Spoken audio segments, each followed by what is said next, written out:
Welcome back to another week of nuclear news. Let's dive right into what happened. First up, price action. The URNM, Sprott Uranium Miners ETF, is up 6% year to date.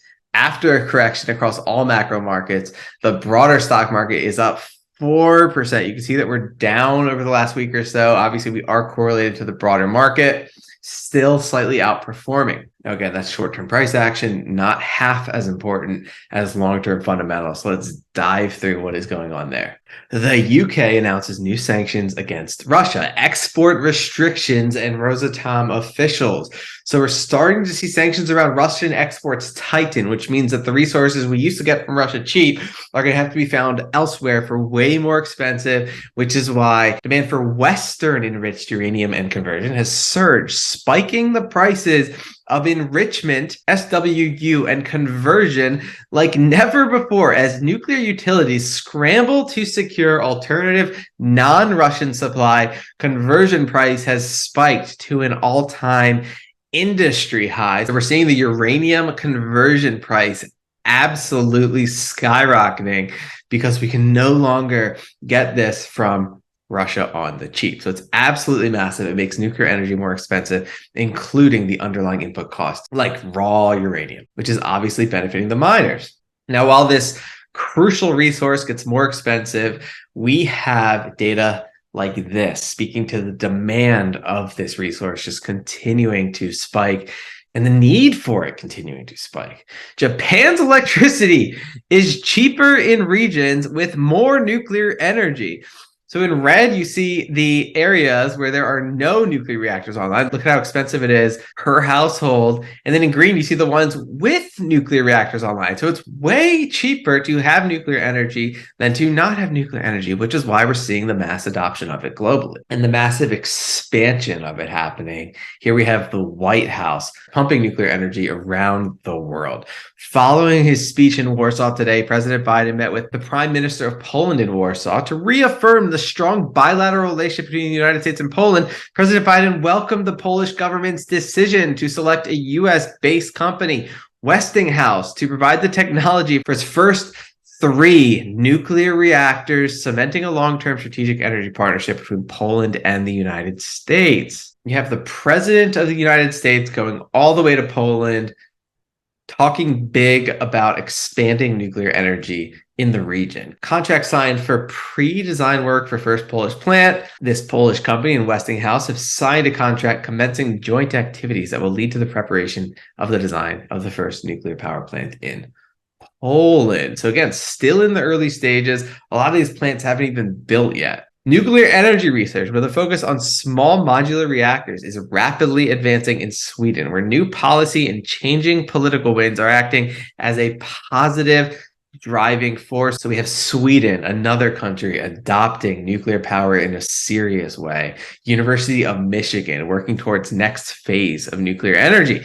Much smaller nuclear plants could prove to be the next phase of nuclear energy in the US.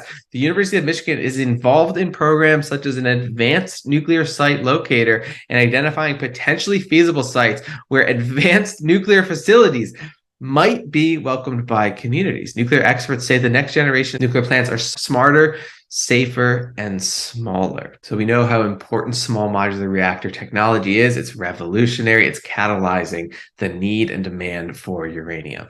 Duke Energy has big plans for small nukes. Duke Energy is a huge utility company, so let's see what they are doing with small modular reactor technology. As part of its long-range carbon plan for meeting the state's climate goals, Duke is studying the feasibility of building a new generation of small modular nuclear reactors known as SMRs that will provide baseload or always-on electricity alongside new gas plants, solar and wind farms, and battery storage. So we're starting to see some big money, big institutions really investing in this space. Romania on track to become first country with SMR nuclear power plant. This is how early we are. We haven't even seen one of these roll out, but as early stage investors, we look behind the scenes.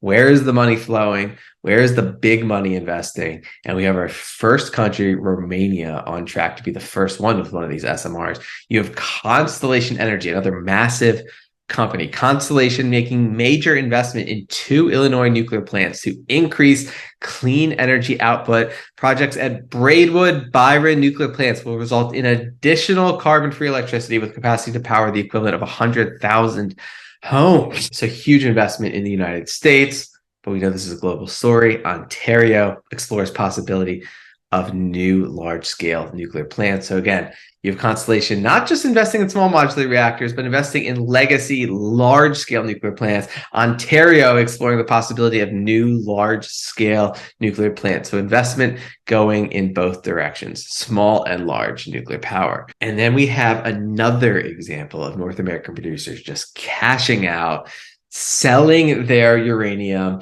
into this spiking demand. Encore Energy announced today that the company has secured its fourth uranium sales agreement with the addition of a purchase sales agreement with a Fortune 500 listed United States utility.